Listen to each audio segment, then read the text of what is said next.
Okay, we are live.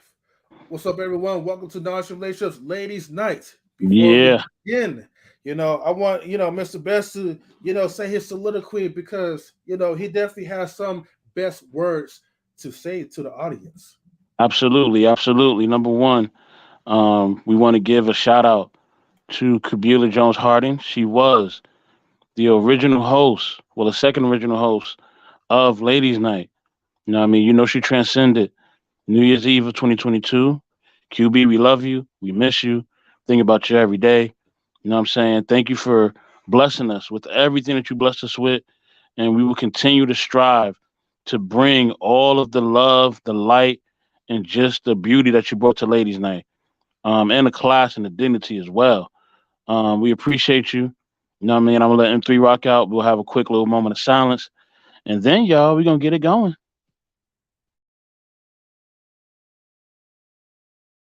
Mute it, big bro. My bad. So yes, this is definitely a special evening. Season 3 of Ladies Night. Some had the pleasure to meet Miss Kubila, and unfortunately, others did not. But we want to make sure that her legacy still continues because one thing about QB, she was always about being intentional, and so our ladies tonight are definitely going to represent her to the best of the wonderful ability. So thank you again, everyone, for rocking with us throughout the first to the second and to this current season of Ladies Night. All right, let's have a moment of silence for QB, and we're going to drop the intro, okay?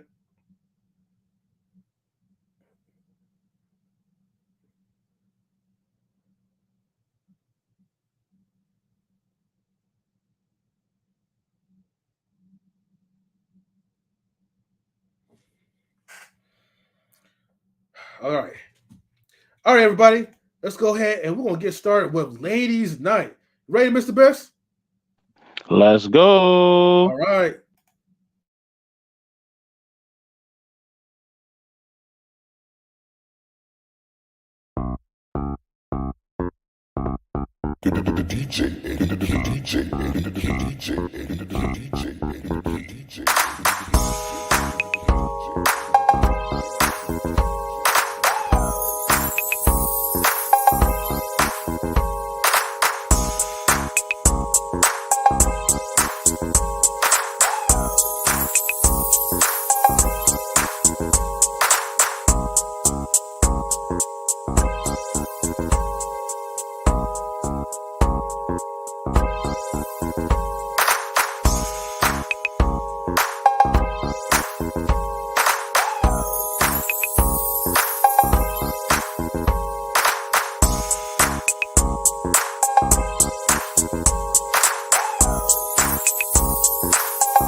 Hello and good evening, everyone. Welcome to 2023's first episode of Ladies Night.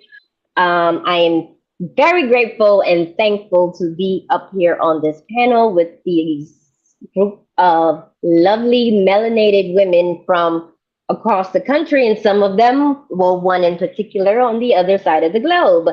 Um, First of all, I want to give a thanks to Knowledge and Relationships and Mr. Best for giving me the opportunity to host this show, um, especially in placement of Miss QB.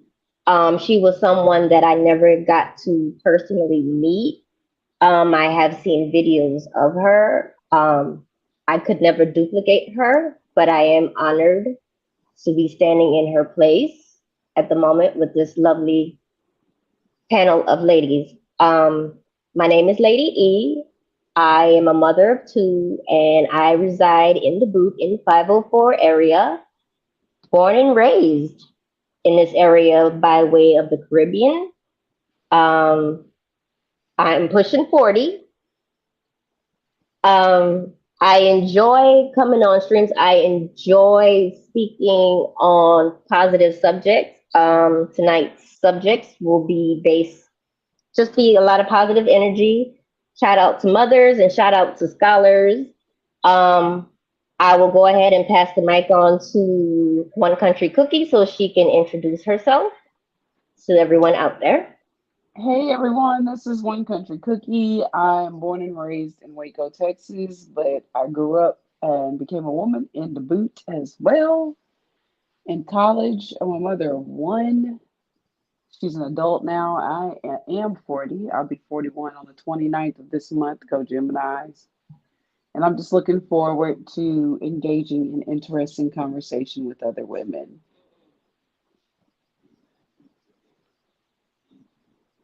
Who got next? All right, Mrs. M3, you're next. Hi, everybody. I'm Mrs. M3. It's good to see y'all. Happy Mother's Day to everybody out there. Foster moms, birth moms, surrogate moms, everybody. I am in the NorCal region of the West Coast, and I am here in support and celebration of motherhood. I do not have children myself, although I was a foster mom at one time. And that was an interesting time, and I'm glad I was able to help. Welcome, everybody. All right, thank you, Miss Mel Iron. Please introduce yourself.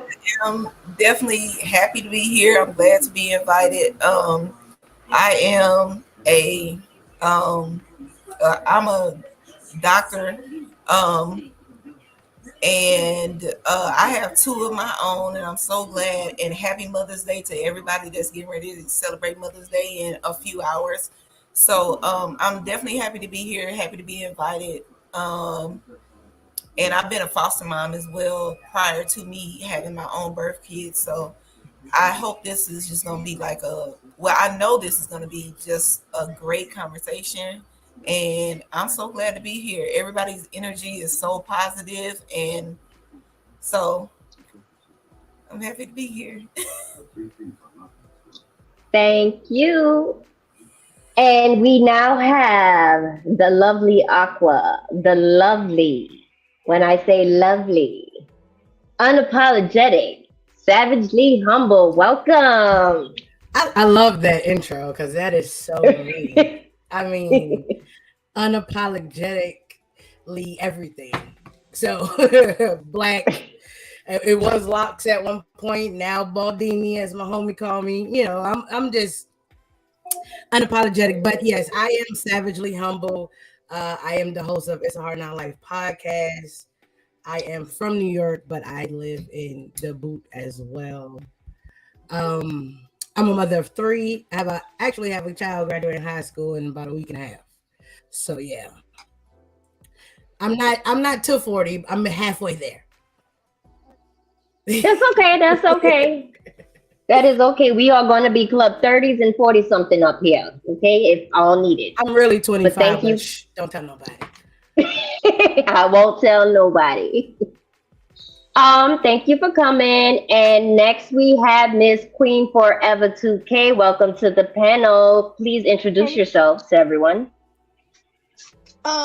What's up? I'm Queen Forever 2K. I am not telling you my age. I live in the West Coast. I am from the East Coast, born and raised. Jamaica Queens, baby. Shout out to something in Jamaica Avenue. 40 projects, all y'all. Show me love, show me hate. It's all good. I'm still here. Yeah, so that's it. You know, I'm here, I'm living. I ain't got no kids, but I done raised quite a few of my own. So, you know, foster mom, nieces, nephews, cousins, what you name. My job, I done raised a bunch of transitional age youth kids. So, you know, anyway. So I'm a mama of many. Let's just say that. All right, ladies. And that's what's up. It doesn't take you to birth a child to be a mother. That is a fact. So, because you have some people out there that birth children and that's just what they do and that's it. So, thank you for your contribution to the children that you have inspired and the children that you are currently inspiring. Up next, we have Miss Kimberly KMA. Welcome to the panel. Please introduce yourself. Good morning and happy Mother's Day, because it is 4 a.m. on my side of the world and it's officially Mother's Day. So I've stepped into Mother's Day. My name is Kimberly KMA Anderson. I am a mom of 2. I feel like a baby in this panel because I'm hearing people talking about the beautiful digits of deep into the 30s and the 40s. I'm like, oh, that's awesome. I long to be there. I just hit 30. I'm only 5 months into 30. So I'm a mom of 2 girls. I'm also jealous of the fact that almost everyone's done with their job of raising their kids. I'm still into it because my youngest is only 8. I need some tips. So I'm going to really be standing by with a notepad and a pen. Girl, my youngest is 6. I'm here with you. I got a 9-year-old and a 6-year-old. I got a 4-year-old and a 6-year-old. Y'all need to help me because listen, we there with you. And we got Cookie over here clutching her pearls, her pretend pearls. What teacher say? Listen, I got minis, and then my godson, he 18. He just went to prom yesterday, so I got him, and then I got my minis, and they babies. I got a 4-year-old. I got a 6-year-old. Like, I'm trying to figure this out. I just got what? I remember those days. I have a 14-year-old and a 17-year-old. I just told a friend I could have been done in 2 weeks. What was I thinking? What was I thinking? I could have been done in 2 weeks. Like, come on, girl, you got to do better. I'm like, you can't be that. Damn it. It's like, damn. But yeah, I thought about it like, yeah, I remember my mom was like, yeah, I'm about to be done. I'm like, my little brother 12 years younger than me. She was nowhere near nothing like me. Yeah. You know what? That's not bad because to be honest with you, I was 3 months old when my oldest brother was walking across the stage getting his high school diploma. Oh no! So my mom messed up real bad. Yeah. But I am the youngest of 7. Listen, but I didn't tell y'all I'm from Mississippi, so if y'all don't understand what I'm saying, just tell me to repeat it because I'm country as hell. No, in real life, I grew up on a pig farm. I'm country as hell. I got 13 siblings, so sometimes I talk fast, and sometimes it get real country. So I got aunties and cousins still in Mississippi. You good? You good? Okay. I understand Mississippian. Awesome. So real quick, I want to give some shout outs to people in the panel. Miss Phoenix, thank you for coming. Knowledge and Relationships, thank you for having us up here. Miss the Best in the World, you know, our nuisance, our troll in the comments. We love you. All jokes aside. Big troll. Yeah. Yes. Who else we have up here? B-Eazy Dat Dude. Thank you for coming. I want you to pop up here. You know, I gave you an assignment and I want you to complete the assignment. Melanie Graham, thank you for coming. I'm Melanie. Mr. Okay. Well, thank you for coming and thank you for being up here. Mr. Alonzo Hall, thank you for the support. Mimsy Limbs, thank you for coming. Thank you for supporting us. And if y'all don't remember, please do not forget to hit the like and subscribe button. Share this link with a friend and tell that friend to share the link with a couple of other friends. So, just speaking on Ladies Night, we are, you know, doing women empowerment, especially empowerment within the Black community, whether we're empowering other women or other men at that. Tonight, we're actually going to be empowering students, and we're also going to be giving shout outs to the moms across your city, your family, the country, whoever you want to shout out. However, I want to start off with giving a shout out to students. We are wrapping up with the class of 2023. A lot of them have already started walking across the stage. A lot of them are getting ready to walk across the stage. My son will actually be walking across the stage on the 21st. We have students who are committed to colleges. We have students who are receiving mass amount of money in scholarships, and a lot of them are melanated students. And I feel that we need to give a lot of these students, whether if it's academic or athletic, they need to have the spotlight. Because I'm tired of hearing about our youth being deleted and they're self-deleting each other, and it's all over the stream, and it's actually pretty depressing because, as you know, you hear stuff happening to kids from all ages, and then you sit there and think about it, and it's like, that could have been my kid.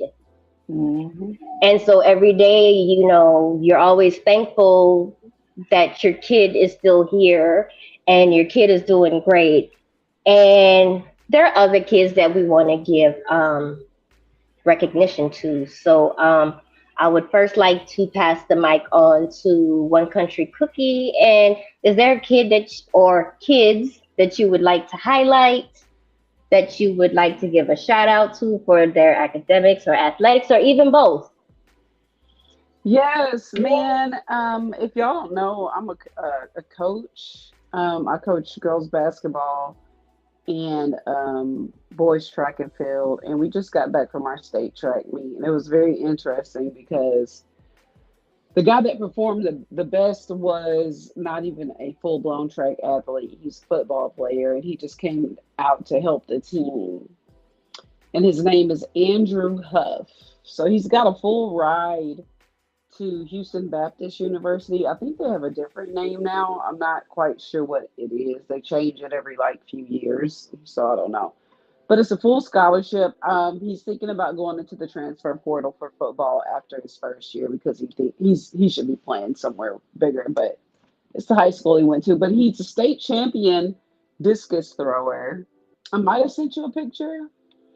Yeah, there he is at the state track meet. State champion discus thrower, and he was third place in the shot put. Mind you, when he came into the meet, he was only ranked 8th, and he pushed past his PR and threw further than he'd ever thrown, and got third. So I'm proud of Andrew. I've only known him a year because it's my first year in the district, but he's such a cool kid. And he deserves everything that he gets. His parents are cool. 2-parent household. Just perfect kid. Walks around. He's in his room on time. I just can't wait to see what he does. And he calls me ma'am every time I say something. So it's signs of good raising. Just wanted to highlight that kid because no problems from him at all. But if you look at him, the sad part about it is he looks like a problem, but he's not. To certain people, not us, but so I want everybody to know that's what we're here for. We need to is a good kid. So we need to wash out this stigma about people with melanin, people with natural hair, people with locks, people with afros, people with braids. It's like, you know, we are all awesome people. Yeah, that's we are not what you see in the movies, and we are not what you see on the news. Okay? We are not that. I'm not going in any particular random order, so I'm cherry picking. So I would like to go to Miss Queen Forever 2K. Okay, so I have a few, so I don't know if you want me to just give you one right now. We come back. Oh no, you can go through all of them. Okay, so the first two, they're not high school, but I thought this was really remarkable because a lot of times when we have disabilities, we can count those people out and say that they're not going to amount to anything. So 2 UC Berkeley students, first non-speaking autistic graduates, 2 of them. Wow. So David Teplitz and Harry, SRINIVASEN. So they're first 2 students to graduate, non-speaking autistic. So don't let your disabilities or your shortcomings or whatever stop you, because you can do anything. Okay, so the two young, amazing people I wanted to highlight is Lexi Jones. She's a 15-year-old, Birmingham, Alabama. She's graduating Thompson High School, valedictorian, and she's going to the University of Alabama, majoring in marketing. She's 15 years old, and she's going to college. And she said that she just was like, you know, I like school, and, you know, the most stressful part of her, she said, with school is knowing that she's about to graduate. So, you know, and she skipped kindergarten.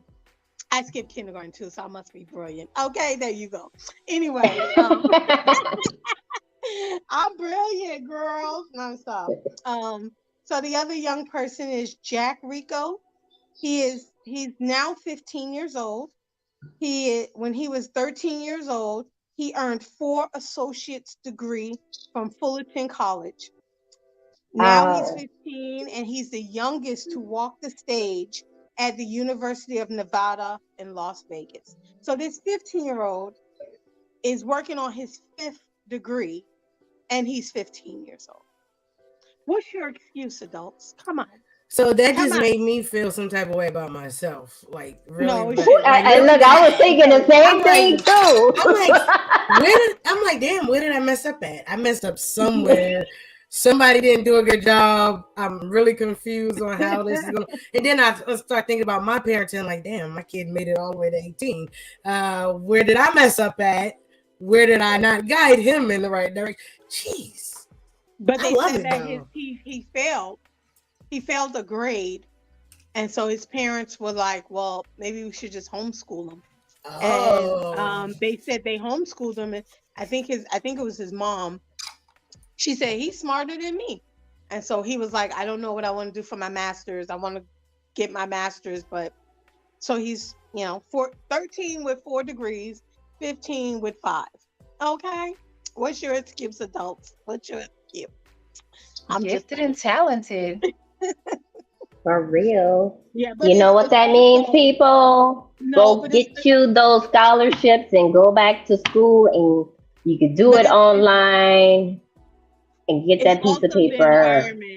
I believe it's the environment, not. Oh, most definitely. People, you nurture it, it's there, but you have to first have been taught to nurture, so I think it's things you can break, generational curses. We talk about it all the time. So when you break it, I think Mr. Best had shared in a post about a 15-year-old who's graduating, and she was homeless. So, adversity at its best. I was about to add, to piggyback off that, I was about to say a lot of those kids that are going into school early and doing that, not unfortunately, you have to consider that a lot of them are being homeschooled, and that we were talking about, going wrong. It's not necessarily going wrong, but you have to consider that maybe public school isn't the best place sometimes, depending on where you live. Especially in Louisiana. True. Some of the public and the pandemic changed a lot the dynamic of education. I was actually reading an article where the rate of high school dropout since the pandemic jumped up 35%, which is ridiculous. And I'm actually thinking about my son's graduating class, where it's only like 250 something seniors versus I graduated from the same school. And that's when I was there, it was only 10th, 11th, and 12th grade. He's there now, it's 9th, 10th, 11th, and 12th grade. But when I graduated, it was 420 something seniors. So that's a big difference in number for the same campus that bodies the same amount of students. Well, I'll say this. I started homeschooling my babies when they were 2. And even now, every week we do a science project. The only reason they go to like a school, and it's a private school, is because of like my divorce and we're in separate places. But they still get homeschooled. They do projects every week.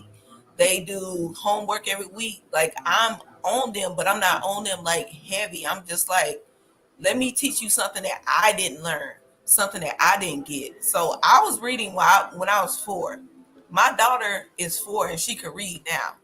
My son is 6. He can write, he can read, he understands different things, he loves science. So I don't want to be too critical, but it might be something to actually put in their time at homeschooling. I know everybody don't have the time to do it though. So I definitely understand it of that. Because it is a lot. Oh, that is definitely true.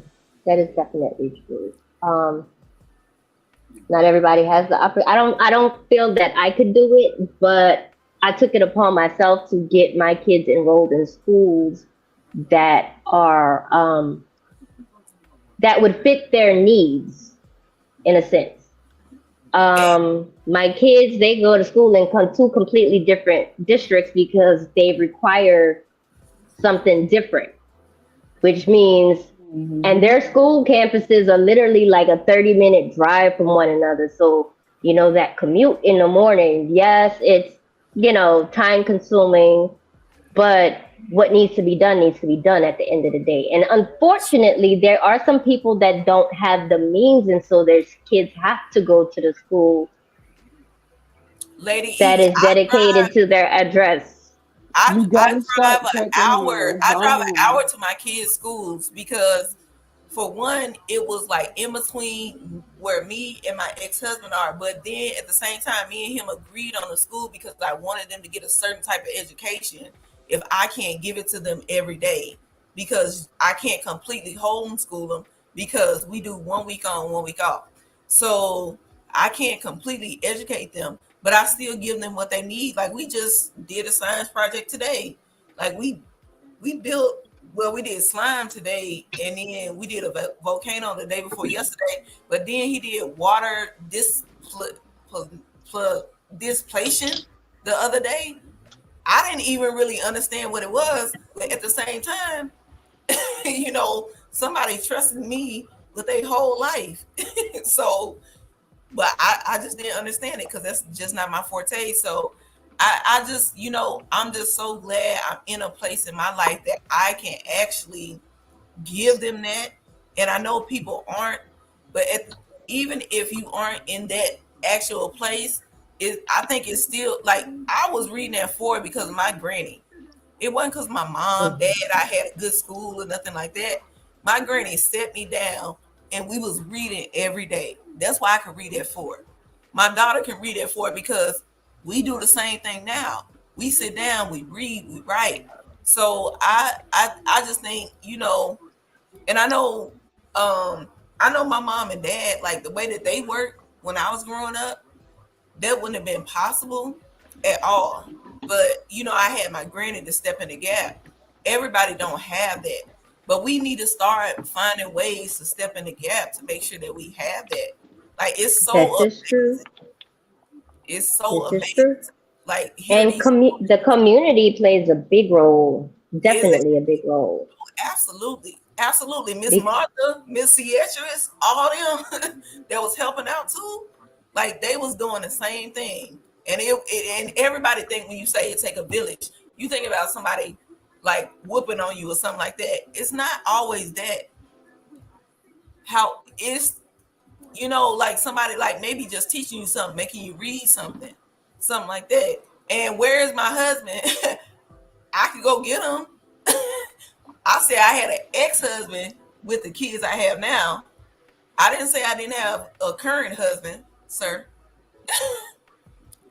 Like, these comments be killing me.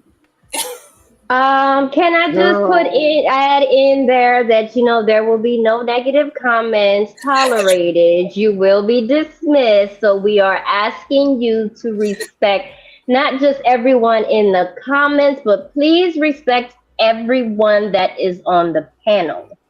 Okay. If like, you do not comply, you will be kicked out. immediately. We're not here for any negative energy. I said that from the beginning. I said that we're here to support one another, and on future shows, we're going to uplift women and we're going to uplift men. So if you cannot what I'm saying, I never said I was doing all this on my own, because I know it still takes a village for me. Like, you don't have to explain yourself to nobody. We know exactly what you're talking about. Okay. You don't have to explain, because I don't even know who that is. Don't play with May me. I say something? Because that attitude can flip over real quick. I'm a Leo. Don't play with me at all. Oh, I get it, because I could go from sweet girl to New Orleans real quick, or I could go to Caribbean real quick. It depends on which side that you pick on. Because I'm going to hurt your feelings. I'm telling you now, I hurt your feelings real quick. So don't do that. You gotta ignore the trolls. They trolls do what they do. You can't let them get to you. You can't let them. You know what I mean? We can't let them get to us, but we can surely kick them out, though. But I understand them. It's just like I be on other panels and people be talking about, where's your husband? Where is this? Where is that? All this other stuff. You don't know my life. And I tell I'm trying to be on my best behavior tonight. I was about to say something. Don't let them get you sidetracked. You were talking about your kids. Keep going, sis. Keep going, man. Get back on track. Get back on track. It's all good. But you know what? Coming to think about it, for future shows, I think for you to no. We're getting back on positive track. Your journey about homeschooling kids, that's something good, a good conversation to be had and heard, because you may have a lot of parents that are thinking to do that, especially in today's climate with all of the mass deletions that are happening on campuses, unfortunately. There's a lot of parents that want to go that route. So I think definitely in the future, that is a show to be had sometime during the summer, because a lot of parents may be taking this into consideration coming into the 2023-24 school year. So we're going to come back to you with that one. But no, since I'm already talking, I'll talk about my students that I want to highlight. Oh, yes, please do it, honey. Please do it. So And St. Augustine, Florida is a very small place. A lot of people have never heard of it. You heard of Jacksonville, Florida. You don't even know what St. Augustine is. But that's their neighbor. They have an island on Florida and Georgia. St. Augustine was the first mission in America. That's the first mission in America. Mm-hmm. People don't know that. So Larry Mitchell, he goes to St. Joseph Academy. He's graduating this year. And fortunately, he has a full ride to Erskine University in South Carolina. He has a 3.8 GPA. And when I tell you he's a wonderful kid, he's a wonderful kid. He lifeguards at the rec center. And when I say he's a wonderful kid, he's a wonderful kid. Like, even my minis, they look forward to seeing him. Like, they get mad, like, if they hear and they don't see him. Like, his heart is just so genuine. He's a good person. He participates in all kind, like, I can't even mention how many, like, other stuff he participates in, but he always is giving back to the community. He's always trying to do something for somebody else. So I'm so glad that he's doing that. But he has he's gonna play basketball. He's 6'10". So he's going to play basketball there. And even his coaches, like, I feel like he'll be there for his coaches. Actually, they reached out to me. I've been knowing him since, first of all, he always been bigger than me. But like, he always been big. But since he was in the 6th grade, so his coaches reached out to me and wanted to get like a character reference. And I'm like, look, if you want to say anybody, take him. I'm like, this is somebody that is going to be like quality to your team. He has a wonderful mom and dad, so he's just amazing. He went to prom yesterday, and I cried a little bit. I ain't gonna lie. I feel like he's growing up. He about to leave. My son think he going to college with him. So And the second person I want to highlight is EJ Johnson. EJ is in Forest Park, Georgia. So Forest Park, Georgia, I know they might get a bad rep because of the area and then like the crime, different stuff, but he's doing amazing things. He not only plays football, he plays baseball as well. He's a hard worker. He's excelling at academics. And unfortunately, he graduating this year. He don't have a home yet. However, he has a lot of people interested in him. I just think it's just where he is. But he's a great kid. He's an amazing kid. He's humble. Like he gonna get there. Well, no, he don't graduate this year. He graduated next year. So he's a junior this year. So he's going there. So, and he's two sports. So what I think about is like how people looked at when you think about Deion Sanders, played multiple sports. Everybody ain't like his attitude, but at the end of the day, he was an all right guy. You just gotta get around it. But once he get out the area, he'll be good. But yeah, EJ Johnson, he gonna be amazing. We gonna be reading about him one day. That's awesome. But we need to be reading about him now. So I also challenge you, ladies. Every Yes. kid that you highlighted, if you find an article, please share it on your feed. If the kid has a Instagram that's public, tag them, hashtag them. We got to get these kids out here. They need more. They need more media attention than anything else. They're not getting the credit that they deserve. Yeah. And this is why we're here this evening. Yeah, Miss Savage. Oh, go ahead. I'm sorry. No, I was gonna say he all the way in Georgia. I'm in Florida, but he still was on my radar. So he right up there. He on top of you. He right up there. Georgia right there, right there. He gonna be something special. Awesome, awesome. That's what I love to hear. And he just made all district in baseball.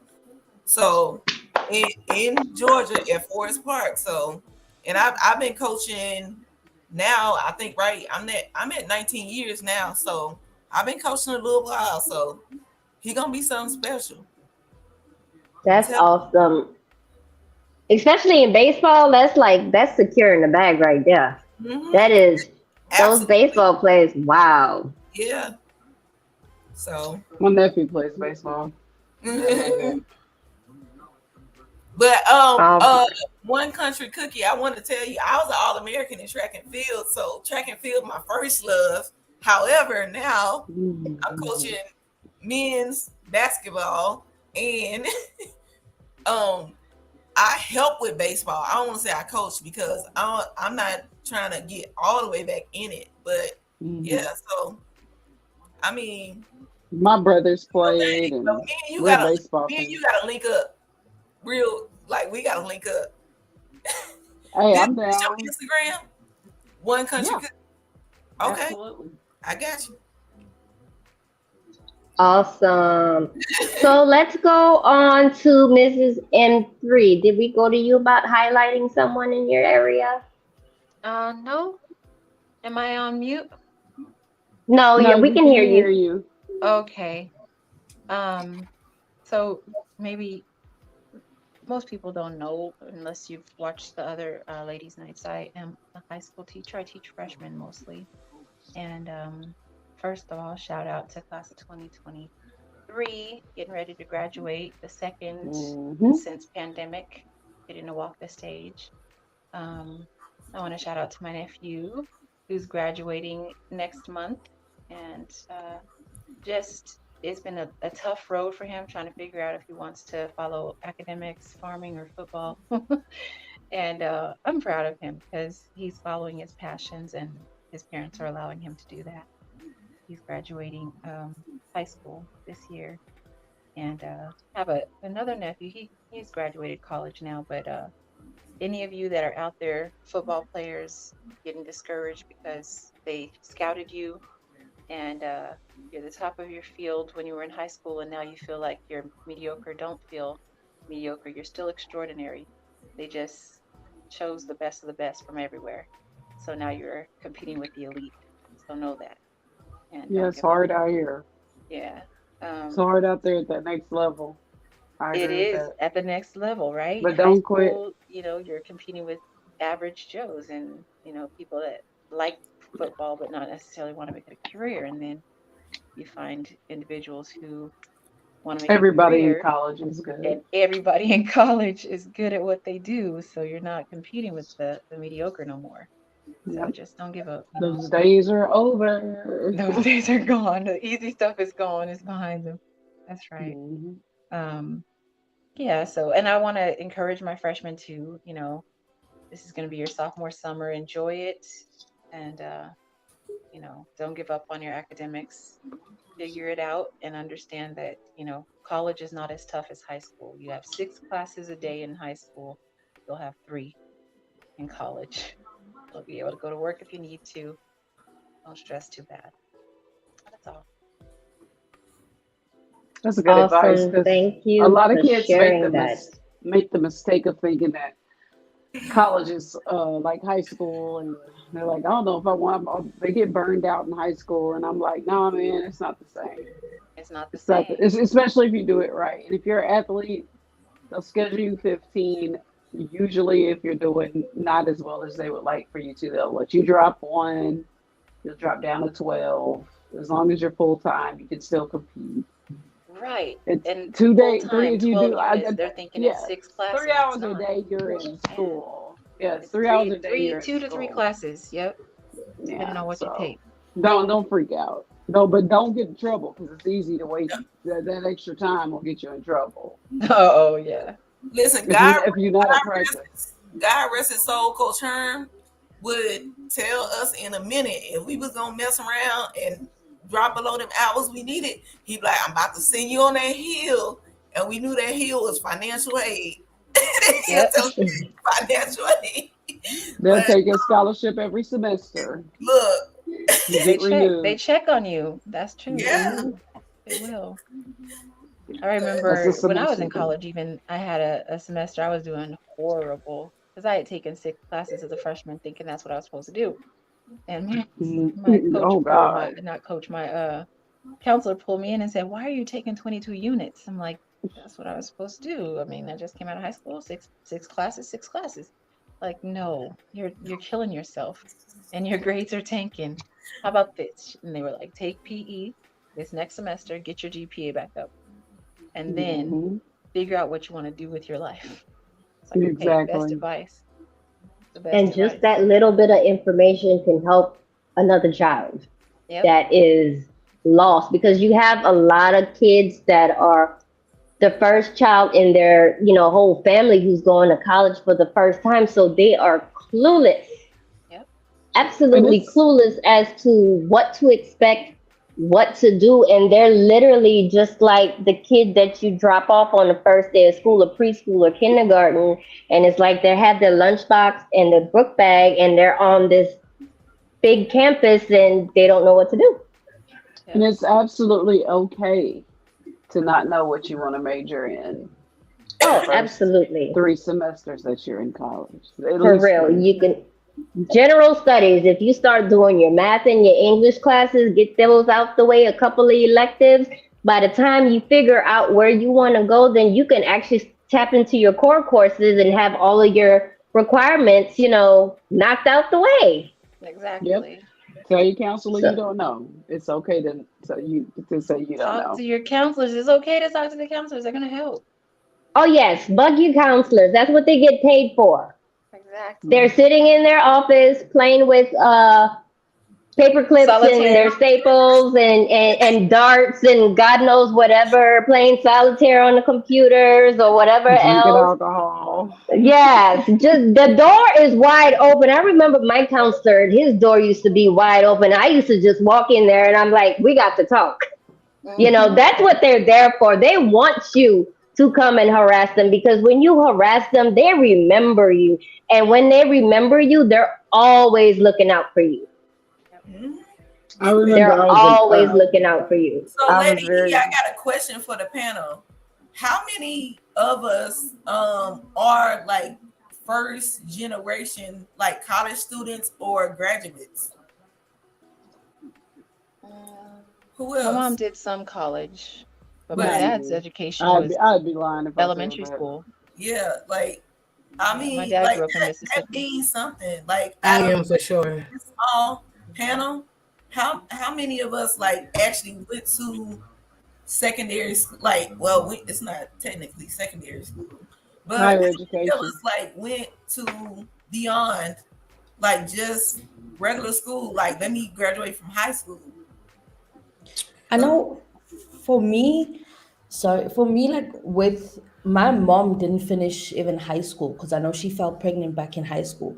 So when I was in high school and I was doing my matric, which was my final year, my mom was doing her matric as well. So we were doing she was doing it through a FET college because she wanted to go on and pursue her studies because I'm the last born, and she wanted to go on and just do the things she always wanted to do, study the things she always wanted to. And we did our matric together in that year. And once we finished, I went on and I thought I'm living my best life. My mom went on and she, I'm just being honest, I went to work, got my first job, fell pregnant, lived my best life, did all the crazy things I was not supposed to do in that year. But my mom, on the other hand, she went on to study to be an estate agent. She went on to study a whole lot of things, criminology, and she's just got all these things and accolades on her wall. And I was like, oh, you went off. I went back to studying after my kids were a little bit older. But my mom never stopped after that. Even up to now, she's still studying. But in our family, I'm the first to go into full on into when it comes to the arts. I'm the first to actually get an award within the arts. I'm the first to publish in the arts. So that's something I think I hold proudly on. But I'm not the first to go to a university or college. My brother did it. He was a postman. He worked his way. He rode a bicycle. And that's my brother's success. My brother rode a bicycle. He was teased, about being called Postman Pat and all the crazy things that went on.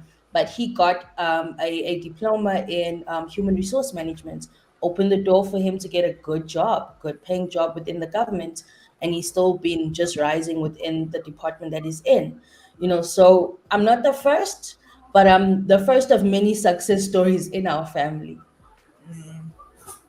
And it's the same for me with my family. I'm not the only one with a college degree. I have, what is that, 3 other siblings with college degrees, and we're also first generation immigrants. So I was actually the only child born in the US per se. The rest were born back in the Caribbean. And my parents are definitely older generation. Were born in the mid 40s. So, college was definitely not a thing for back then, at their age. And with my mom starting a family, mom and dad starting a family at a young age, which was the norm back then, that, it is what it is. And so for them to come to America, and I remember some of my older brothers joined the military to get their citizenship and do things of that nature. To say that from where we came from and where we are now, I am very proud of my family and the way that I see the direction that I see just my children moving. I'm proud of them, and I tell them every day, do not be like me. You are to be better than me. I see my nieces and nephews as they're moving on in life and they're doing big things. I actually have a niece. She's in her early 20s. She's an RN, and she's actually working on becoming a nurse practitioner. And it's like, that would be that amazing. So it's like, when you trickle down that energy and you support your family, it's only gonna move the lineage up. That's true. That's all it's gonna do. College was a mandatory in my family. So you graduate from high school, you go on to college. Whether you finish or not is on you after that. That's what my dad said, but you gotta go, at least try. Well, I think that's too much to put on somebody, because this is my thing. What if I'm better with working with my hands? Why do I have to go to college to go to trade school? The brothers that were better working with their hands. My dad owned a construction company, so he understood that. But he also went to college too. But I mean, I think he wanted to. The biggest thing about him was discipline. He was a military man, so I'm giving you this opportunity. People on here, first of all, go ahead though. But he wanted you to go try. If it wasn't for you, then you could leave. He didn't force you to go, but he definitely wanted you to. He didn't force you to stay, but you definitely needed to go try if you wanted to maintain. If you wanted to retain the support that he was giving us from his construction business money, you were going to college. So, and if you decided to leave, then that was on you. So is there something that you would require from your kids, or you would like try to make them like do? Give 100% at whatever it is you're doing. No, I'm talking about like they have to go to college, and a certain college. No, my dad let me go where I wanted to go. Okay, so do you think that's like something that's like really like the question is, if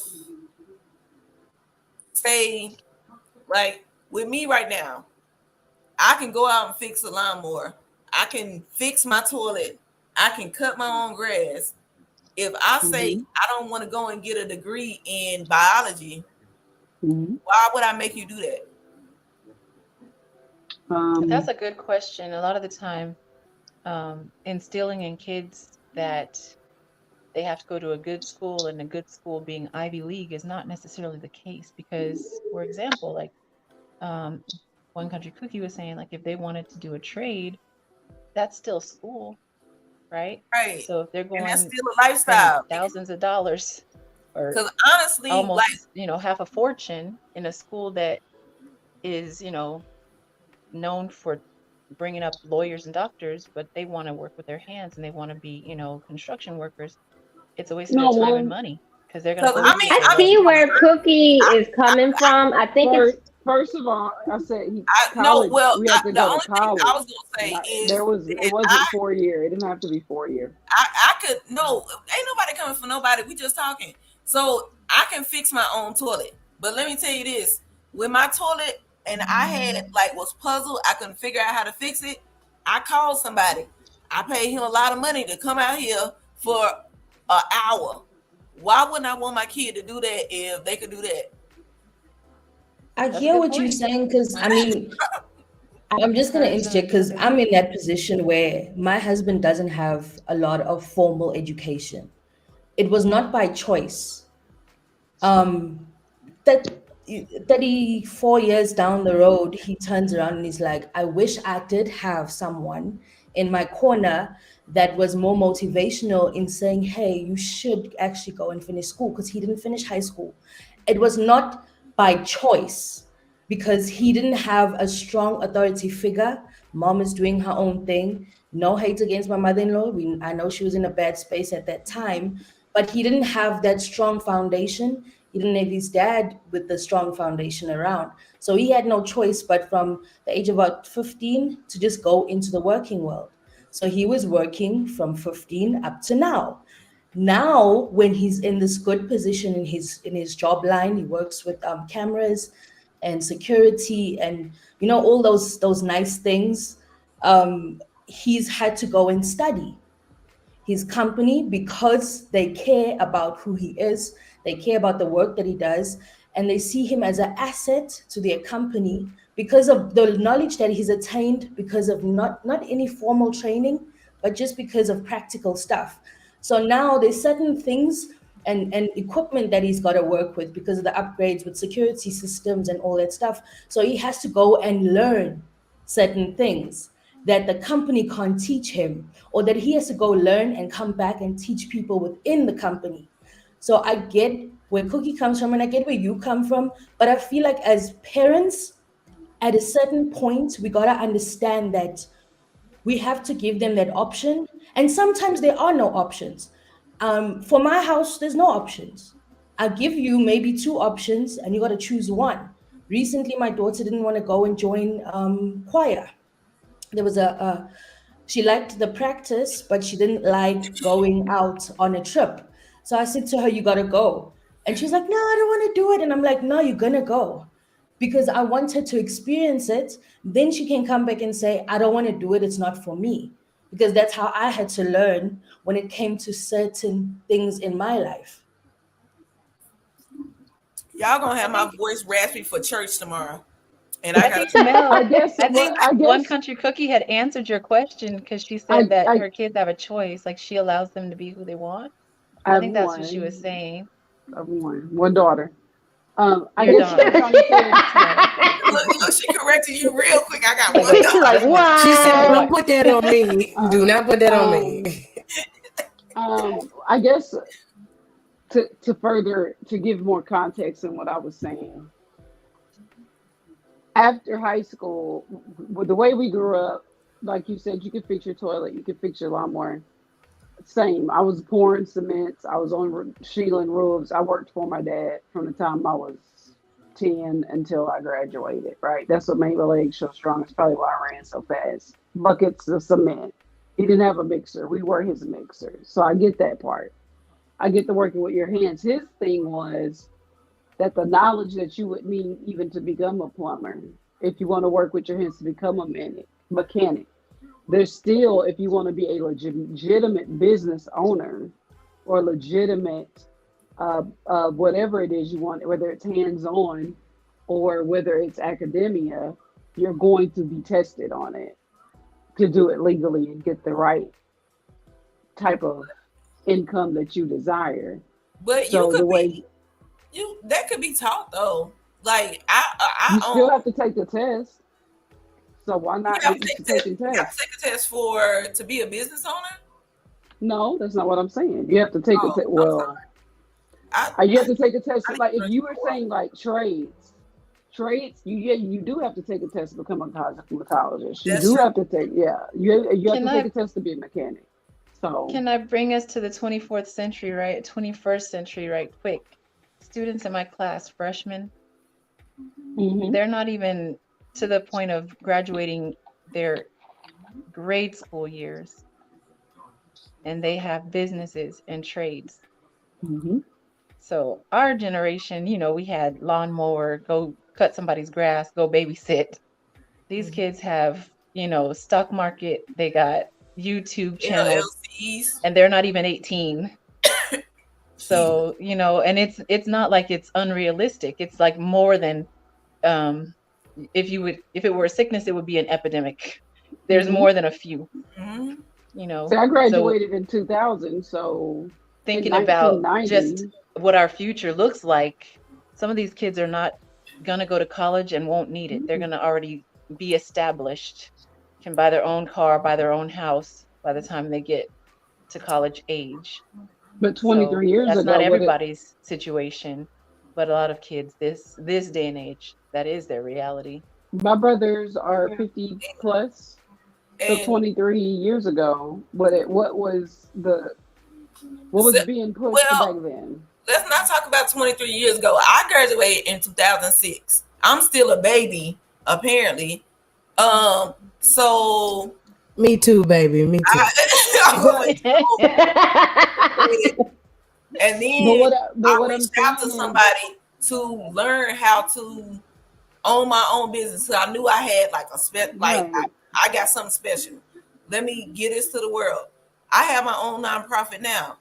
I've been doing this now. So it happens. Like if I wouldn't have went to school, I'm not going to say I couldn't be who I am now. But at the same time, I don't know if I could be who I am now without like putting in that extra work, because it's just a little bit of extra work. But at the same time, everybody, like in my nonprofit, my biggest thing is teaching everybody school isn't for everybody. Sometimes you need, like, if you have a trade, if you can do something for me, like it was a guy that came and cut my grass every week. Came cut my grass every week. He got his own like little company now, but he came and cut my grass every week. So at the end of the day, like let's not like I don't want to say don't push school, because I've been through school. I done been in school so like hell longer than hell for real, cause I done got my doctorate. I done did all this other stuff. She said hell too many times. Not for everybody. Like I got discouraged too, but like at the end of the day, that's not for everybody. So oh no, that is understandable. It was just that was a requirement of her father. Like they were expected to go to college, not necessarily finish it, but you got to get your foot through the door. And I think it was moreover, he wanted them to have that experience. But I mean, what experience is it though? But like, let's talk about it. What experience is it? It's like saying you don't like a food that you haven't even. But I would say, what experience is it? Let's be for real. Both of my parents got an 8th grade education. My granny got an 8th grade education. She still taught me to read at 4. So what experience is it going to college? When you go to I know there's definitely an experience going to college. Like, let me tell you this. I went to Alcorn State University. Let me say, I'll tell anybody that experience is like none other.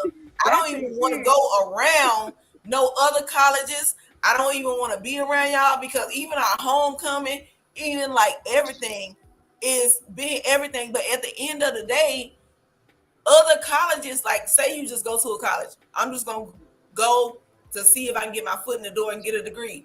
What does that mean? It don't mean nothing. Like, I'm not going to force that on my kids, but at the same time, I ain't going to take care of them either. But they can stay here. They need to stay something, here. Something to be considered is the fact that school, it's a construct, right? It's something for our kids to do in the 8 hours of the day that we're at work.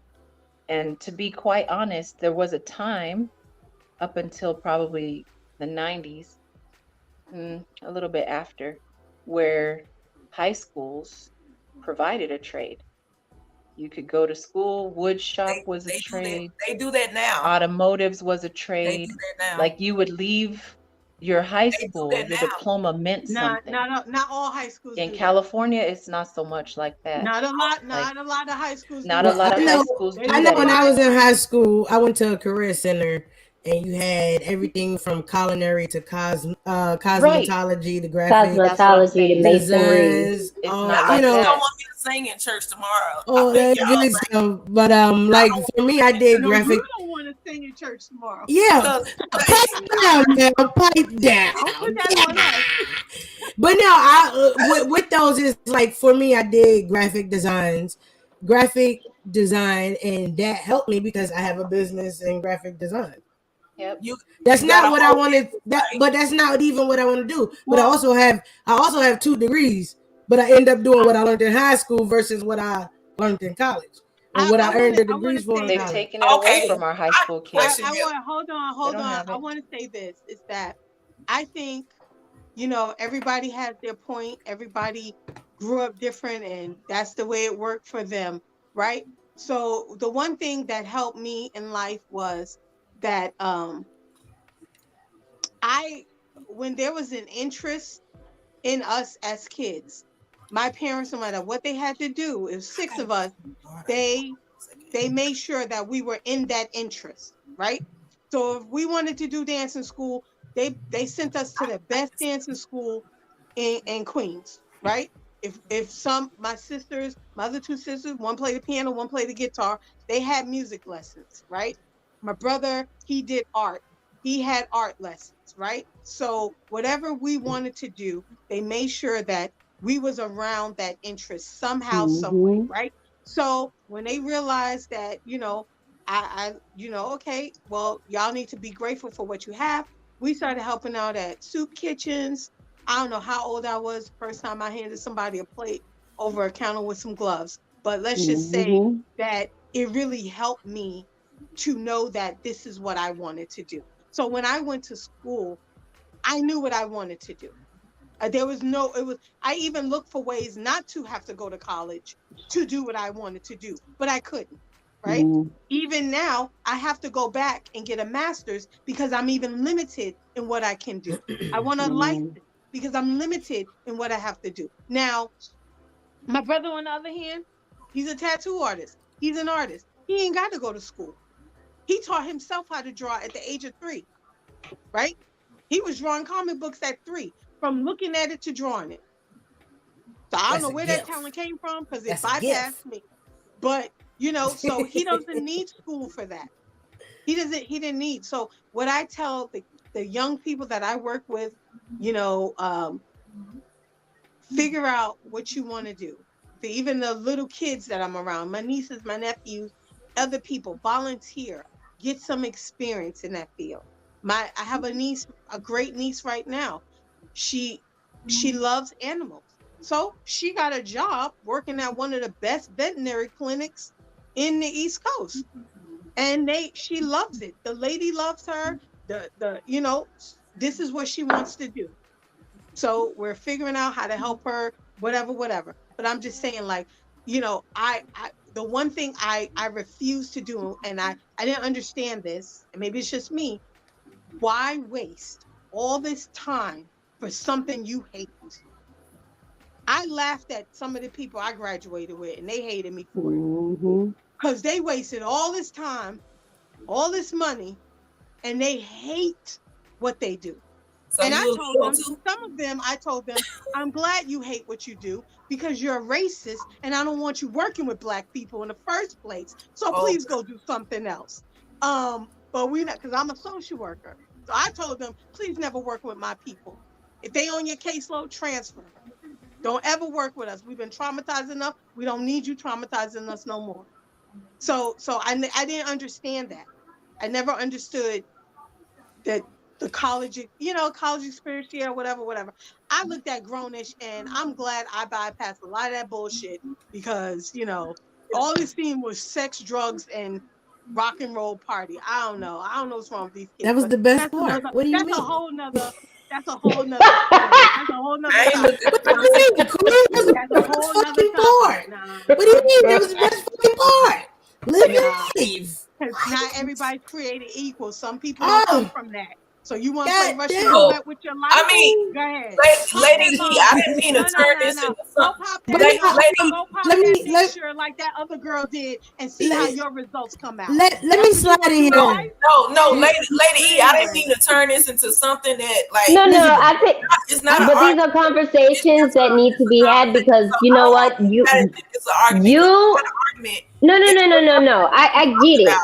You and One Country Cookie has come from two different places and two different households. And it just shows you that how some parents may operate in one household and how some parents may operate in another household. It's the same thing with my parents operating differently in our household. We just come from different places. So depending where you come from, there are certain requirements that are required in your upbringing, or not necessarily culture, but what is expected from your family. And I understand where Cookie was coming from. And she wasn't saying that, you know, her dad was stating that you had to graduate from college, you had to get a degree. He just wanted them to make sure that their foot got through the door versus...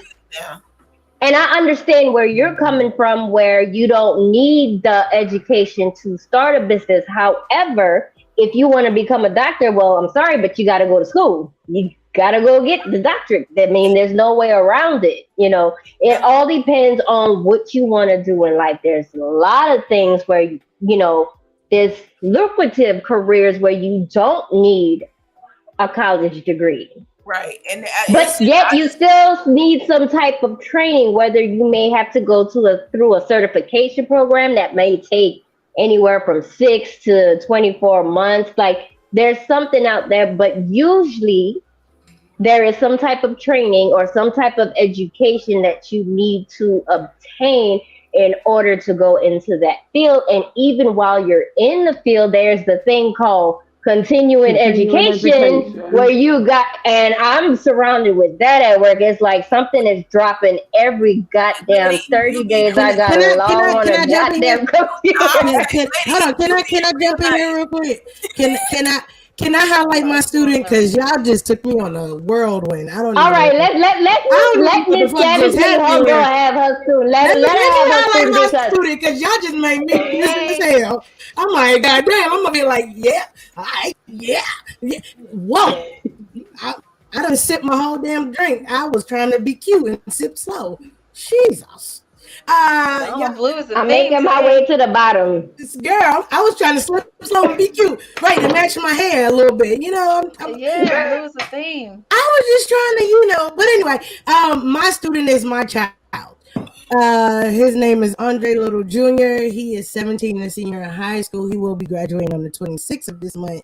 But I tell you why he's the highlight is my son is autistic. My son has Asperger's, and for him to be where he's at right now today is a true blessing because they counted my child out from the age of 4. The age of 4, they counted him out. At the age of 4, he started preschool. They couldn't handle him in a classroom of 30, so we had to put him in the special needs program.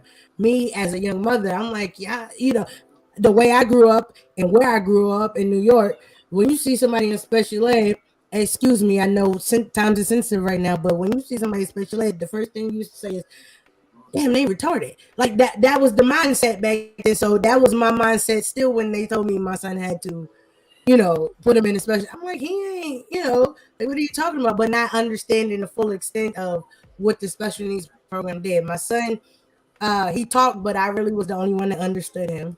Being in the special needs program, he went through speech therapy. By 5 years old, I wish he shut up. That's how crazy it was. You know what I mean? I'm like, damn, boy, you talk too damn much now. I'm like, I want to go back to them little words I had to pick and figure out what we was talking about. But I appreciated that. And, it helped him. And then he got put back into the general education. And it was a struggle. It was a major struggle because this is before we knew any type of disability he had. So nobody knew what the hell was going on. We just like, yo. And I had my son at 17, so I was really like, man, listen, I'm about to beat this boy ass because he not cooperating, and that wasn't what I needed to do. So finally, by the time he got about 8, we got, and thank God we had a black doctor. So she was like, no, we ain't about to do no medicine. Let's do a lot of, testing, evaluations, and really get to see what the core is. But of course, it came back with the autism and things like that. So now we knew how to handle it. We knew which medications was needed, and things like that. By the time my son got to high school, we took him off of medication. He was the smallest thing ever in life. People used to think my son was like 8 and he was like 12. From that medication because it suppressed his appetite. He didn't eat that much. Boy, you took him off the medicine. Now at 17, I call him sumo wrestler. I said, hey boy, what eating good in Georgia? He lived in Georgia with my mama. My mama cooked like a damn. Like Granny and them back in the day. She cooked like that in 2023. I'm like, Ma, it's just 2 of y'all in the house. Why you got a meal for 10? But he definitely had his trials and tribulations. They definitely said he wasn't going to do good in school. He wasn't going to, keep up or things like that. My son graduating as a honor roll student. You know what I mean? With y'all talking about the college thing, I'm definitely not pressing him about college because I don't need him to go through that anxiety. Too much work is where to cause an issue, and then that'll be a whole different ball game. But I definitely encourage him to find a trade. You know what I mean? He's super duper into tech. He loves all the nerdy things from comics to anime to, he still built Legos at 17 type thing. So I'm trying to, keep him in that realm of the tech industry and things like that. So he got a tech internship that starts in June, even before he even already got out of high school. So, I'm just trying to keep him maintained in that positive light. But I'm the parent like, man, listen, if it don't work out, get a job, we're going to figure it out. I went through the whole schooling and it wasn't for me, but I did it anyway. And now old I'm people happy money. that you shared that story with us because I do sometimes feel that us melanated community, they try to throw our children in the category of under par and label them as special ed when, you know, the way that they need to be taught and their learning is not the same as the average student. They have the ability to learn. It's just we have to go a different route. That's a fact. That's definitely true. You know, it took some time for me to understand what was going on with him, but you know, once I figured it out, I knew how to now handle my child because I definitely was mishandling him in the beginning because I didn't know what was going on. So when you uneducated on certain things, you don't know how to handle the situation. So now we just chill. I let him be. I don't bother him. I don't do nothing. Go ahead, baby, play your game, do whatever. As long as them grades is good, I'm A-okay. We do our, And he stays with my mom, so I don't see, you know, he's not here with me every day, but when I'm in Georgia with him, we outside, we doing this, let's go, you know, because my mom, I love my mom, but she don't be like, go outside, boy, you know. Damn, I kick my kids out right now, like, I gotta get out because I got kicked out as a child, so why should I just let you sit here in the house all day and play the game? Go outside, get some sun, get a little tan, do something, but you're not gonna sit here. I can't wait to get my tan. I'm ready to hit the pool. I've been watching them clean the pool. And as soon as they put that sign up, it's time. I'm out there. You by yourself. 73 degrees yesterday. Listen, I just was standing outside my house about 5:30 sweating bullets. I mean, about 7:30 sweating bullets. The sun is going down. It was hot today. The sun was hot going today. Down. There was no reason for me to be like, today. Damn, it's hot out here. It's so. And I think Monday or Tuesday it's supposed to hit like 90, 91 degrees. Yeah, I'm not so prepared. Yeah. But you know what? I'm really happy that you shared that story with us. And that kind of goes with, you know, future conversations to have with like Miss Mel run us to how to help parents get into homeschooling. And then you having a child with, you know, special needs, or I wouldn't necessarily say special needs, but a different learning alternative that, you know, that you may be able to teach other parents the signs that they may need to look for and who they need to go to and give them the resources that they need for their child to get proper help that they can get.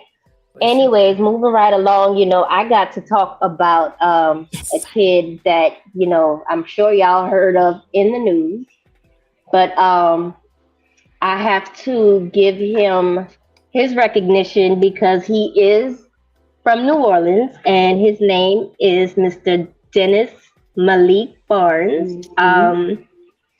He set the Guinness World Record of receiving more than $10 million in college scholarships. He was accepted into over 185 colleges.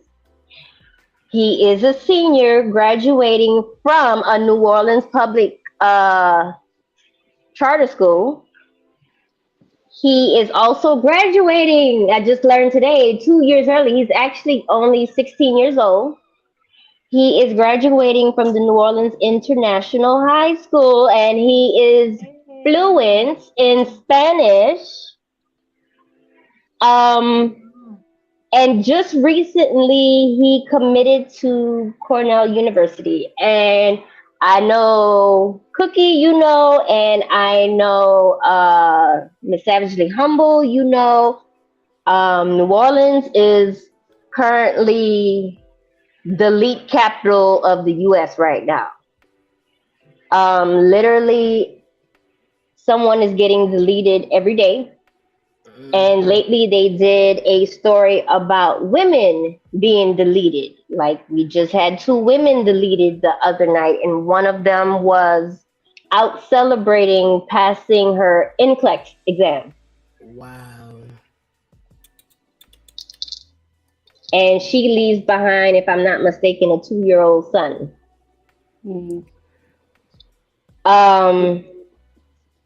But to get back on Dennis Barnes, he will be graduating with a 4.9 GPA.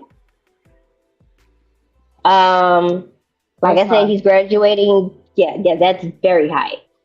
Graduating 2 years early. He wants to pursue studying computer science and also go into law school. Like this dude, he has so much scholarships. He can pretty much do whatever he wants. He can study As he whatever he should. wants. He don't have to pay for a book. He don't have to pay for a dorm. He doesn't have to pay for anything. And I like to highlight these students because they don't expect that from us. But you have someone sitting here on the screen with the same type of melanin that we have here that is outshining the mayonnaise that don't have any flavor at all whatsoever. Like, we are the cream of the crop, and we need to make sure that the kids, not just him, but the ones that all of you have mentioned that come from different walks of life, whether if it's academics or athletics or like quote unquote special needs, homeschool kids, we need to give them the platform. I don't want to hear about Blueface and Krishan Rock. I want to hear about these kids. I don't care about Blueface, Krishan, and all of these other idiots that's going viral for dumb crap. Like, these are the kids that we need to put on the platform. These are the kids that we need to praise. These are the kids that our kids and the upcoming kids, our nieces and nephews, future grandchildren, whatever you want to call them, future nieces and nephews need to be looking up to, because the faces are not in the history book. Unfortunately, all the kids that we mentioned tonight, they're not going to be in the history books. Some of them, you might read an article about them in the Guinness Book of Records, but you're not even going to get a picture of them. Mm-hmm. And we have the power to change that. We really have the power to change that. And that is definitely the goal. I also wanted to point out another couple from the New Orleans area. Calcia Johnson and Nakia Jackson, two girls, two princesses that attend St. Mary's Academy, also in New Orleans. It is a predominantly Black private school. They basically they solved a 2,000-year-old theorem established based on the sum of squares of right triangles to shorter side equals in squares of the hypotenuse.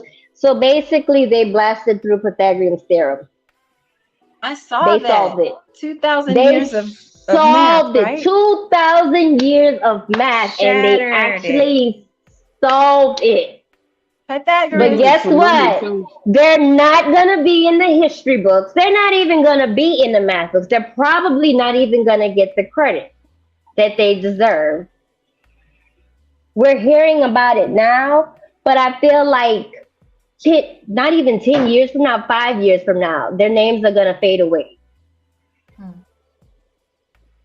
Like, that's mind-blowing to solve a math problem that math scholars. News, but probably the university that they did the research for will get the credit. That same thing happened. We have the first Surgeon General. She's Black and she's a female, and Governor Gavin Newsom appointed her. And all throughout the pandemic, I'm like, where is she? We see him and other people, but she's a Surgeon General. Why isn't she speaking? I'm looking. To this time, I haven't seen one of those press releases where she was the speaker of the moment. I saw her in person. I got to meet her, took pictures with her. And she wrote a book about childhood adversities, something called ACEs, Adverse Childhood Experiences. And she did the research, but Kaiser gets the credit to this day. And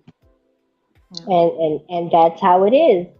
And we need to change that, you know. we're doing all the work, but we're not getting the credit for it, and that's not fair. And it's always been like that. History is still repeating itself, and we need to change that. Um, so we're actually at almost at the 1.5 hour mark, and so I would like to go to Miss Kimberly. As we're getting ready to close out some things.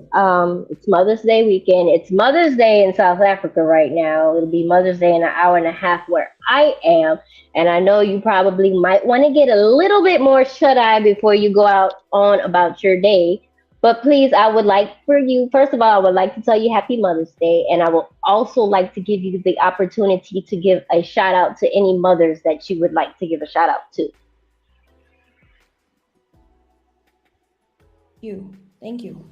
I know I was having some technical difficulties. I think it was the storm, because the storm started brewing all of a sudden. It started raining and it started the lightning was mad crazy behind me. So that's why I had to just close up everything a little bit.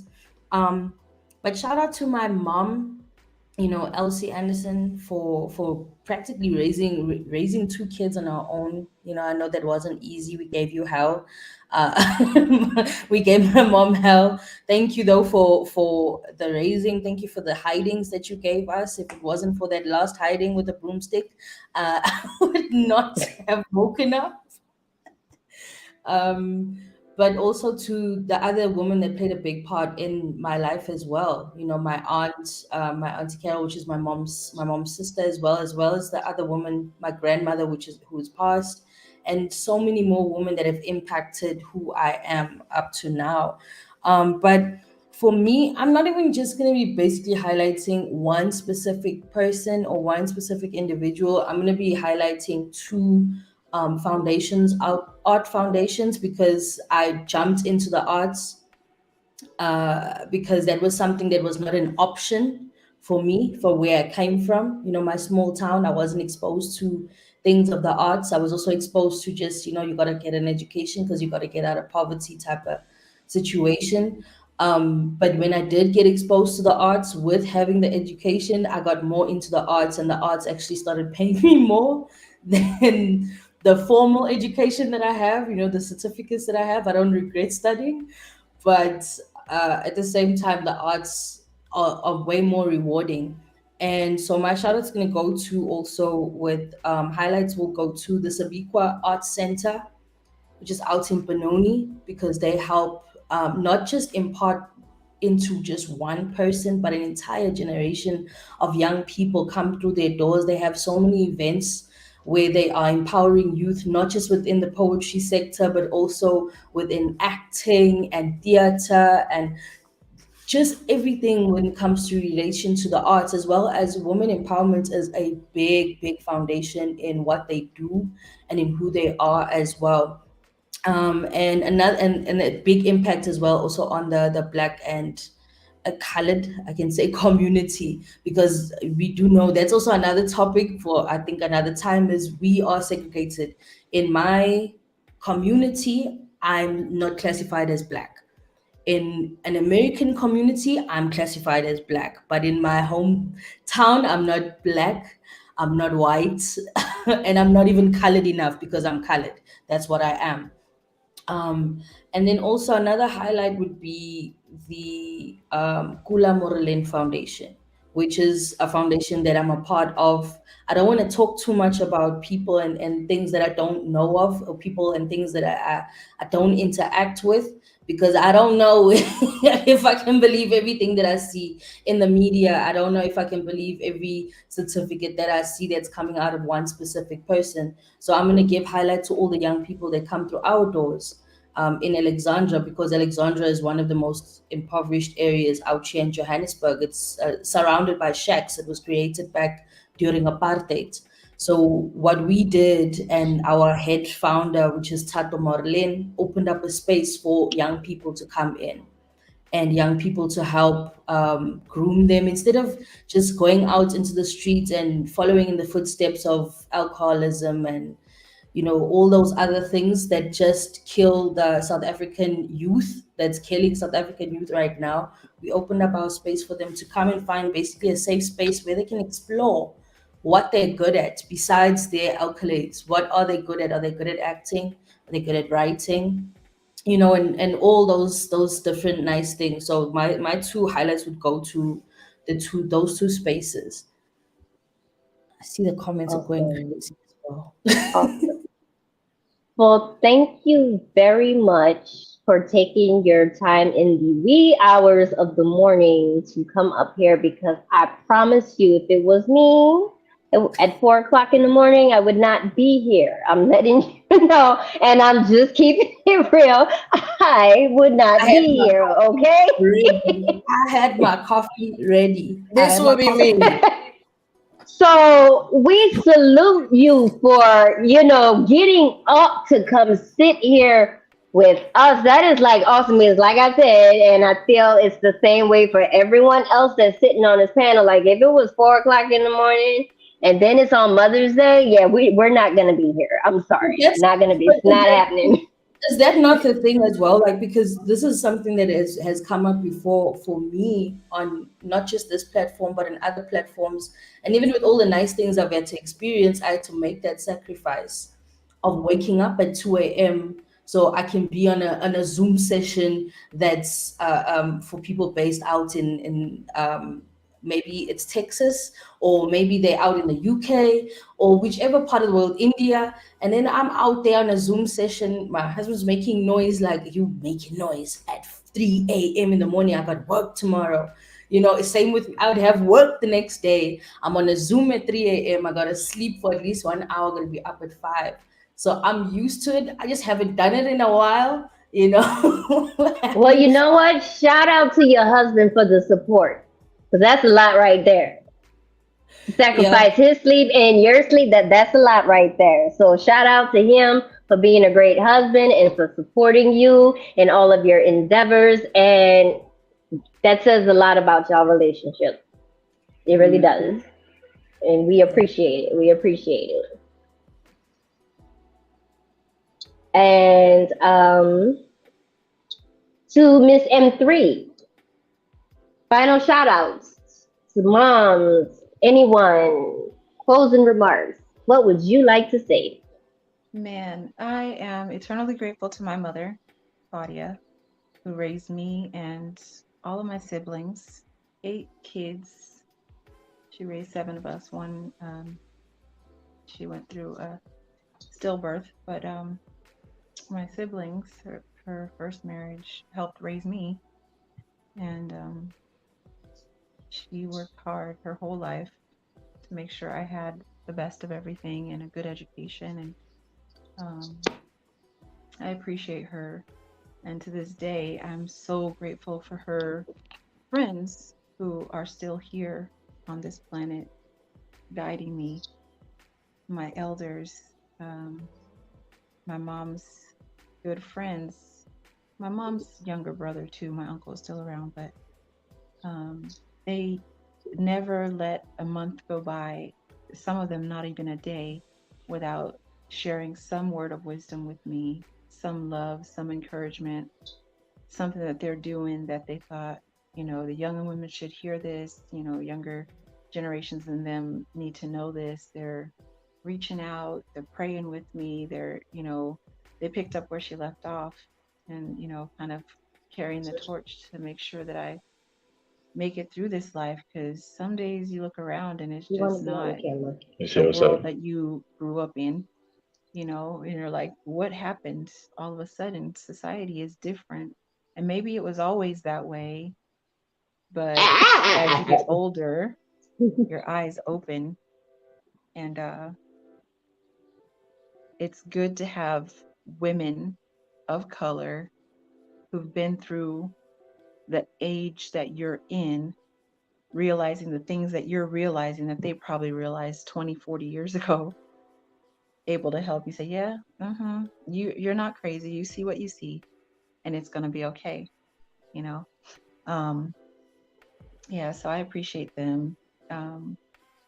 I won't take time to name all of them right now, but I appreciate them very much, and I'll tell them so. I tell them so every day. But yeah, happy Mother's Day to all of y'all, and to every mother, and again, every mother who is raising a child that they either gave birth to or that child is their responsibility one way or another.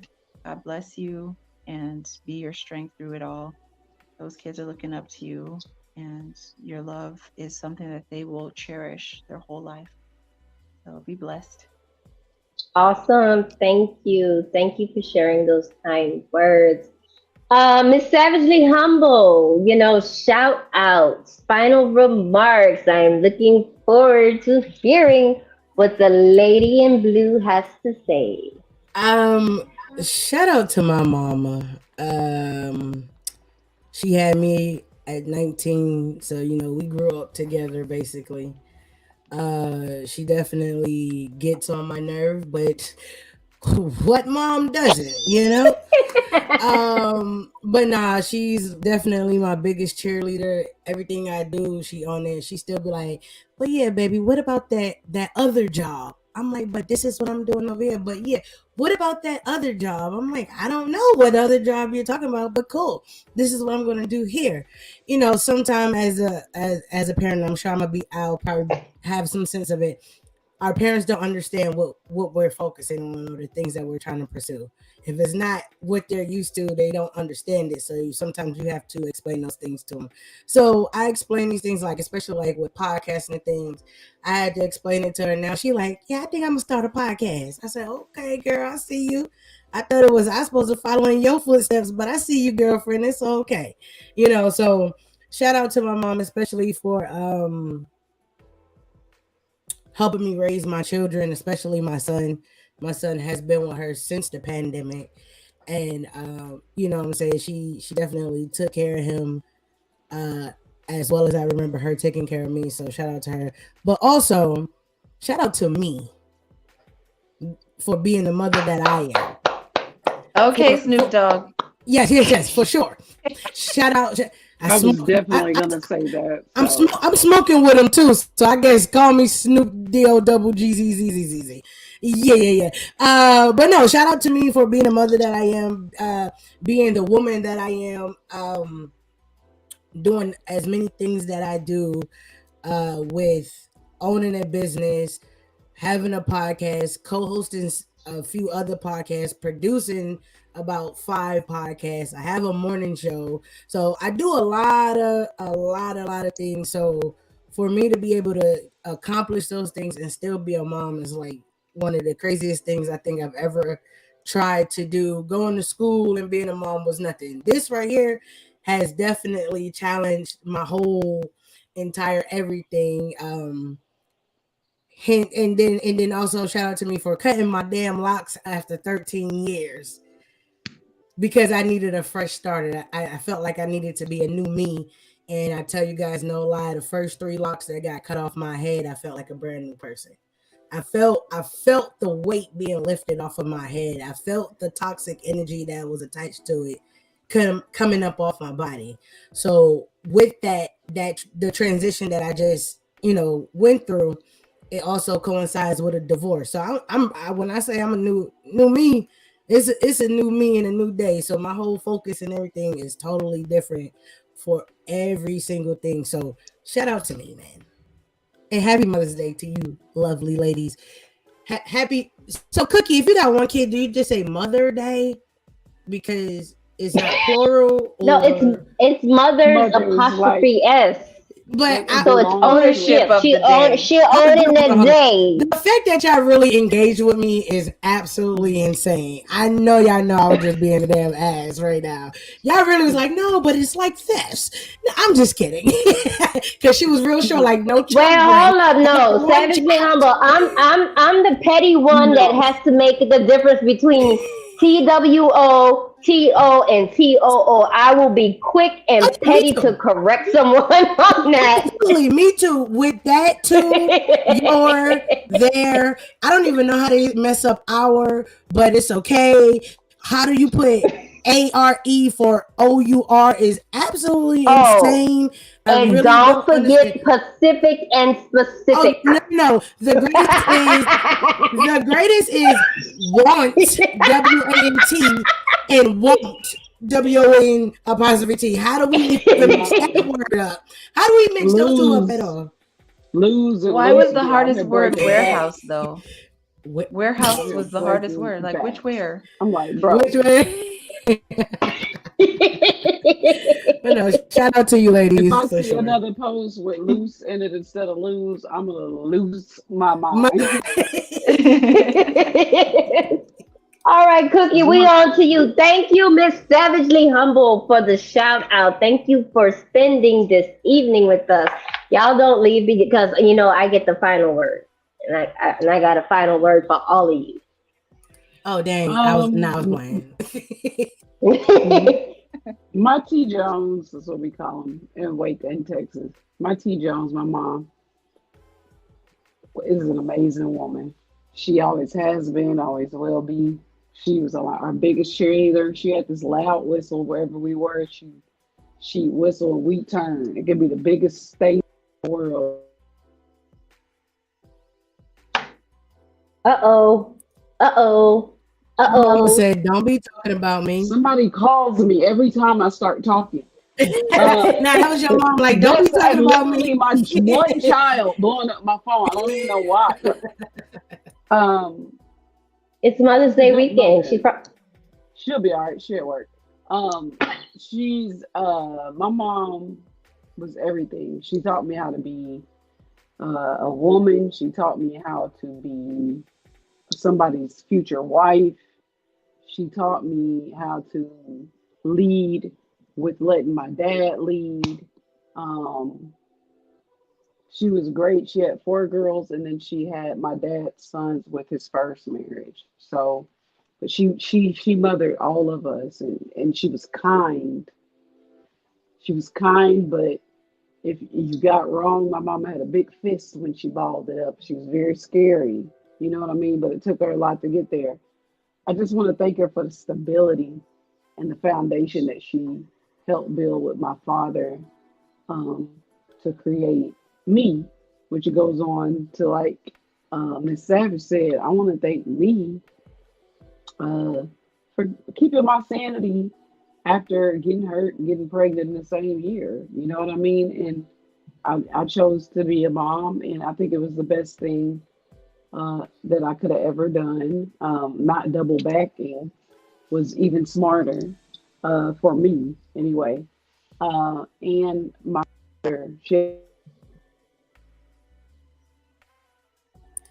It's an emergency. Answer that phone call. For real. Somebody calling again. Cookie, if you gotta come back, you gotta come back. No, wait, you back. I'm here. I'm back, man. My sister, she has 2 sons. My dad was. Yo, I think you need to answer the phone. It's serious right now. Cookie, come back. I'm gonna let you come back. I will come on.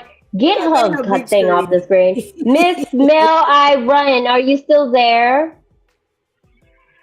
Melly Mel or Miss Queen forever, ever. Yes, what are we doing? Shout out to Mom and final thoughts. We're gonna get back to One Country Cookie. Oh, you want her to go first? She frozen. Oh, she frozen, so I'm gonna let you talk. I know she had some. She had phone calls coming through. We coming back to you, One Country Cookie. I'm done. Happy Mother's Day, y'all. Thank you for coming. I want to shout out my sisters, my brother. He's a mom, dad. He's both, him and his wife. So his wife, whatever.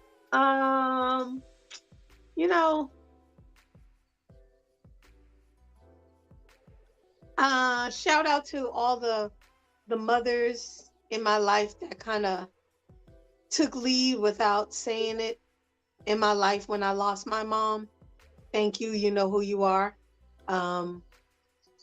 They took a role and they filled a position that they just saw the need for it. Thank you. I thank my mom, who, you know, hasn't been with me for 20 years, but, you know, she lives on. She taught me how to love, be selfless, how to fight, how to read people, how to be shrewd, and how to be selfless and give as well.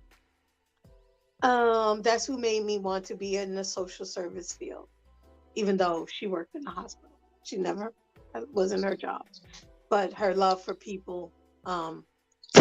You know, growing up when I was really little short story, I used to think I had about 30 brothers and sisters, because when I was little, I just remember there was always a bunch of kids at my house. And I was like, where did they go?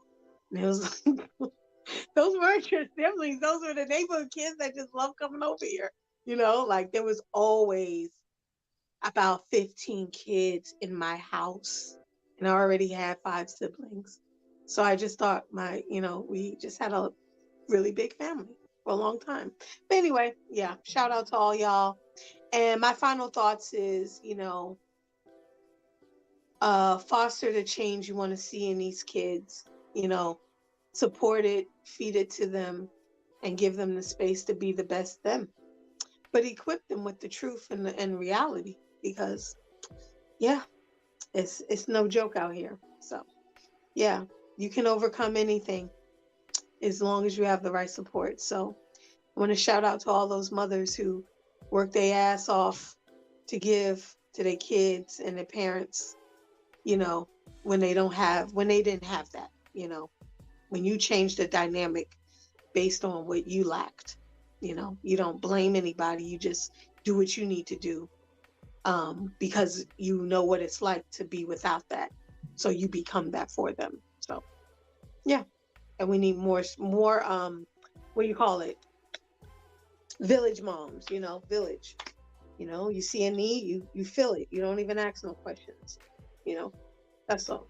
Awesome. And shout out to all the kids I raised. I'm waiting for my money. My retirement needs to come up. I'm waiting for my Cash App.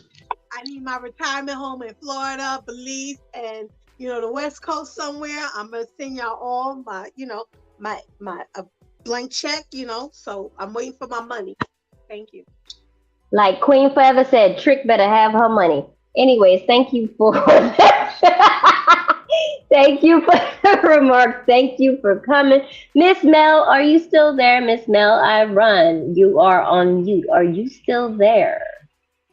Are you still there? Are you still there? Are you tending to the babies before I start to speak? Well, first of all, I would like to give a shout out to my mother, Miss Alvina Zupini Sylvian, all 4 feet and 11 inches of her. I am the youngest of 7. My mother's amazing, and she was always nurturing. She was tough. She was also nurturing. My mom was a G. I realized that in my adult days, my mom would pull a machete on somebody real quick. If you got between her and her kids, and y'all, my mom is 75 years old, and she rides with a machete in the front seat of the car. She is about that life. She TTG. She TTG. I also want to give a shout out to my sister, Glenda. She's the one who taught me how to read before I started school and helped me along the way in school. English was not the first language for my parents, so there was a struggle, and even I had the struggle in school growing up because I wouldn't pronounce or enunciate words properly. So I learned a lot from my sister. I also learned a lot. I had some teachers who kind of helped me along the way, because obviously, here, spelling class in grammar school, they tell you to spell it the way that it sounds or go look it up in a dictionary. And of course, the way that I'm pronouncing it, I'm not pronouncing it the correct way. So I was always wrong. So I had those teachers that, and they were female teachers that helped me out. I also want to give a shout out to my American mom, Miss LaCour. My best friend since the third grade. Her mother is like a mom to me. And, you know, she always was a shoulder for me to lean on. And even in the days, in the depths of the pandemic, when my children's father passed away, you know, and the kids were stuck home and I had to eventually go back to work, she would come to the house to check on the kids and, you know, bring them plants and just give them. She would literally drive from her house to come to my house just to give the kids a hug, which meant so much, not just to me, but also to the kids. And also, I would like to give a shout out to all the women that's here on the panel. To be honest with you, before this stream started, I have been going through a lot. I deal with depression, and I honestly didn't feel like coming up here prior to the stream starting. I wanted to get it done and I wanted to get it over with because I was in a different mind state. But now that I'm here and I have this wonderful group of ladies that I was able to talk to and engage in positive conversations, you have definitely uplifted me. And I wanted to thank each and every single one of you, as well as Cookie. I know she had to go take a phone call. Thank you so much. You have really uplifted my spirit. And this is, you know, what I'm looking forward to doing on these channels. Miss Savagely Humble, I know we've been on top. We get joked out at times and we get into our phases, but this conversation was really needed and it definitely opened the door to future topics to have. If Mr. Intellectual SoapBox and M3, if y'all want to come up after I finish saying what I need to say, please do. I really appreciate the opportunity that you have given me, as well as the opportunity you have given to these other ladies on the panel to come up here and for us to come together and be in unity and just be in a positive space. And it really, like I said, it really lifted me up to be here this evening. Like, y'all really don't understand, like, and some of you might do, you know, when you're depressed, like sometimes the words that I told Cookie, I said, I just want to go in my rabbit hole and hide. I don't want to talk to anybody. I don't want to be bothered with anybody. I just want to be in my bed with the blanket over my head. I don't want to talk to no one. And I get like that every now and then. And you know what? I think, I know I'm not the only one, but I think we also need to be open about those feelings, especially, you know, men need to have those conversations with other men and women need to have those conversations with other women. And to be honest with you, maybe 3 years ago, I was embarrassed to speak on how I felt, you know, dealing with depression and trying to explain to someone how I felt, because I honestly felt like I was the only person in the world that felt that way. And, you know, these are other conversations to have. I enjoy being a mom. But you know what? Sometimes being a mom, there are days that I actually wake up and I'm like, I don't feel like being a mom. And you know what? It's okay to feel that way sometimes. That's just life. It's life. And I'm the mother of a 14-year-old and a 17-year-old. And a 17-year-old, he's getting ready to graduate from high school and he's already enlisted in the Navy and he's going to be leaving June 6th. And I am terrified. I'm terrified because this is going to be the longest he has ever going to be away from me and not to be able to have any contact with him. And it's like the anxiety levels are through the roof and it's like, what am I gonna do? I'm not gonna be able to talk to him. You know, who's gonna spray the bug spray around the house and take out the trash to the street and all of these other things? Like, life as I know it is really about to change, and I am very proud of him and I love him very much, and I love that he's taken the initiative, you know, to step up and you know, be the greatest big brother for his little sister. And You know, everything that he does is, you know, for the benefit of her. And I hope that he takes all these lessons that he learned in life, whether it was from dad or granddad or uncles and bigger cousins, and apply that to himself for him to grow up to be the best man that he can be.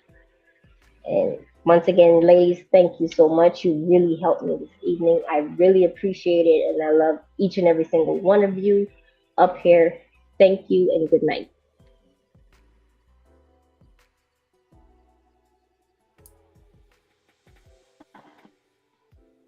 I guess we're closing out. I guess we're closing out. Golly. Suddenly humble, quiet. Listen, while we still live, I'm gonna say it. I think I did absolutely wonderful. I was on my best behavior because you know I could have turned this panel upside down and around and around. I actually am kind of proud of myself that I sat back and relaxed, because y'all know I get rowdy real fast. Yeah, something wrong with you. Yeah, we know that. Ain't nothing wrong with me. I'm gonna just keep it 100. I'm not the deep talker. Like, I'm gonna have fun when I do these streams. That getting deep. I need you in South Africa. I need you as my mouthpiece. The day I decide to go forth and go into any leadership, I need you to go before. When I need you. Listen, I need to make a trip to South Africa. I need to come to Johannesburg. Listen. No, you don't. No, yes, you I don't. do. What are you talking about? Yes, I do. You're not coming back. I want to go get some box braids for $90. Okay, it's way cheaper. I don't even think it costs that much. It probably don't cost that much, but I just was, you know, it sounds good because that ain't $90 realistic here. So, you know, yeah, I want to come back look like a new person again. There you go. All right, I gave y'all a little taste. I couldn't hold it all the way in. I tried. All right. Well, first and foremost, thank you, ladies, for being up here and showing us, like, you know, your best. We definitely appreciate that. Definitely thank you for honoring our legendary Miss QueBee Jones, everyone. And everyone in chat, thank you for tuning in into Knowledge Relations Ladies Night live stream. We'll definitely be having more of those fun conversations later on. Okay. Anyways. So, y'all ready for me to close it out for you guys? Yes, sir. All right, look, y'all. Look, y'all have a good night. Y'all have a good night. All right. You know what I mean? And for those who are single, you know, go get your booty call on. You know what I'm saying? And for those, yeah, y'all know what it is. We out. Why gotta be a booty call? Why just can't be, you know, good morning. Regular, consistent? That's all I'm gonna say is good Coffee morning. date. Anyway, hit the button. Yeah, like we still live though. Hit the Like, button already. Jesus. I'm about to go hit the end button. So. God damn, you slow as hell. Hit it. Well, you still keep talking. Hit the button while I'm talking. What do you mean? Why do I have to be